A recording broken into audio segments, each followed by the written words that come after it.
టీచర్లకి సకాలంలో జీతాలు.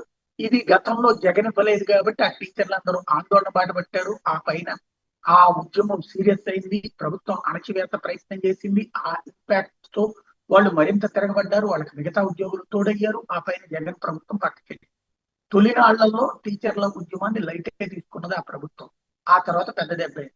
ఇప్పుడు ఈ ప్రభుత్వం వచ్చాక మళ్ళీ టీచర్ల ఉద్యమాలు పదే పదే ప్రారంభమవుతున్నాయి. పీఆర్సీ కోసం ఉద్యమాలు కూడా ప్రారంభమయ్యాయి. ప్రస్తుతానికి లైటే తీసుకుంటుంది. ఇదంతా ఒక ఎత్తైతే గిరిజన ఉపాధ్యాయులు వాళ్ళు ఉండేది రాత్రి పగలు మామూలుగా సిటీలో ఉన్న టీచర్లకి క్లాసులకు వెళ్ళడానికి బాధపడుతుంటే అక్కడికి వెళ్ళి గిరిజన పాఠశాలల్లో చెప్పడం అంటే ఆషామాషి కాదు. ట్రైబల్ వెల్ఫేర్ స్కూల్స్ బాగా ఇంటీరియర్ ఏరియాలో ఉంటాయి. అక్కడికి వెళ్ళి చెప్పేటటువంటి టీచర్లకు కూడా సకాలంలో జీతాలు ఇవ్వకపోతే ఫస్ట్ వాళ్ళకి ఇవ్వాలి. అడవుల్లో ఉండే వాళ్ళకి, ఎస్సీ ఎస్టీలకు కష్టపడి పనిచేసేటటువంటి వాళ్ళకి ఇవ్వాలి. అది మనం మర్చిపోతున్నాం.